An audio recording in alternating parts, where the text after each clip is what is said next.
Good morning student. आज हम कक्षा 8 हिंदी व्याकरण में पाठ 20 अनुच्छेद लेखन के बारे में सीखेंगे कि किस तरह से हमें अनुच्छेद लिखना चाहिए। अनुच्छेद क्या होते हैं इसको भी समझ लेंगे और उसे कितने शब्दों में किस प्रकार से लिखते हैं जिससे हमारा लिखा हुआ अनुच्छेद बहुत अच्छा और सुव्यवस्थित तरीके से हो जाए।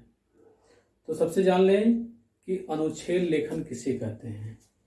तो जान लें, दिए गए विषय पर अपने मन के भावों या विचारों को अनुच्छेद में लिखना अनुच्छेद लेखन कहलाता है। इसमें आपने देखा कि अपने मन के भावों और विचारों को, अर्थात कोई भी विषय दिया हुआ है उस विषय पर आप अपने मन के अनुसार, अपनी भावनाओं के अनुसार जब आप अपनी लेखनी को आगे बढ़ाते हैं, अपना लेखन कार्य करते हैं या अपनी कल्पना शक्ति का प्रयोग करते हैं तो वह लेखन कला अनुच्छेद लेखन कहलाती है। अब एक अच्छा अनुच्छेद आप किस प्रकार से लिख सकते हैं, इसके लिए कुछ महत्वपूर्ण बिंदुएं हैं। उन महत्वपूर्ण बिंदुओं को आपको ध्यान में रखना चाहिए। तो देखें उसमें क्या है। विषय को पढ़ें। जो पहले दिया हुआ है विषय जिस पे आपको अनुच्छेद लिखना है, सबसे पहले उस विषय को ध्यान पूर्वक से पढ़ें और उसको पढ़ने के बाद जो आपको संकेत दिए हुए हैं, संकेत बिंदुएं दी गई हैं कि आपको इन बिंदुओं को आधार बना करके ही लिखना है, उन आधार बिंदुओं को भी ध्यान पूर्वक से समझ लें और उनको समझने के बाद कम से कम आप उन बिंदुओं को आधार बनाकर क्रमशः लिखने का प्रयास करें। कोशिश करें कि इन बिंदुओं के अलावा आप कहीं दूसरी दिशा में भटकते हुए नजर न आए, अर्थात उस बिंदुओं का समावेश ही आपके अनुच्छेद लिखने में होना चाहिए। अन्य किसी भी बिंदुओं का उसमें समावेश नहीं करना चाहिए, क्योंकि वे बिंदुएं ही आपको अनुच्छेद लिखने का आधार प्रदान करती हैं। अब इसके बाद विषयों पर सोचें, विषयों पे गंभीरता पूर्वक सोचें और उसे लिखना शुरू करें। धीरे धीरे एक बिंदु से दूसरी बिंदु तक पहुंचे, अर्थात पहले एक बिंदु को परिभाषित और स्पष्ट करें, फिर दूसरी बिंदु को स्पष्ट करें, फिर तीसरी बिंदुओं को स्पष्ट करते हुए आगे बढ़ते रहें।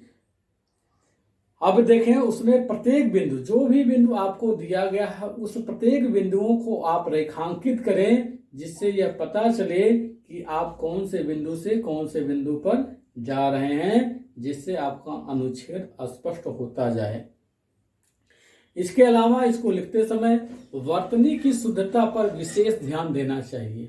वर्तनी और वाक्य ये दोनों आपके अनुच्छेद लेखन की रम्यता को बनाए रखते हैं, उसकी सुंदरता को बनाए रखते हैं।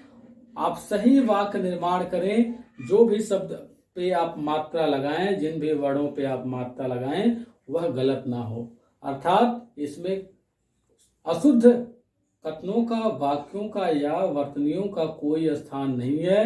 कोशिश यह भी करें कि इसमें अधिक कटिंग पिटिंग ना हो, अर्थात इसमें कटपिट बहुत ज्यादा ना हो, क्योंकि कटपिट ज्यादा होने से उसकी जो सुंदरता है वह समाप्त हो जाती है। उसकी सुंदरता को बनाए रखने के लिए हमें इस बात का ध्यान रखना चाहिए कि उसमें ना गलती हो ना कटिंग हो।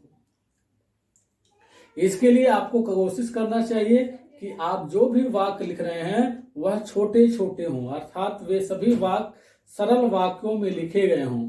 सरल वाक्य आप समझ गए होंगे क्या होते हैं। सरल वाक्य अर्थात जिसमें एक उद्देश्य और एक ही विधेय होता है, अर्थात इसे लिखने में हमें संयुक्त और मिश्रित वाक्यों का प्रयोग करने से बचना चाहिए। जहां तक संभव हो आप संयुक्त और मिश्रित वाक्यों का प्रयोग करने से बचें, केवल सरल वाक्यों का ही प्रयोग करें। इसके आधार पे यदि आप अनुच्छेद लिखते हैं तो वास्तव में आपके अनुच्छेद लेखन की कला में बहुत ही अधिक सुधार होगा।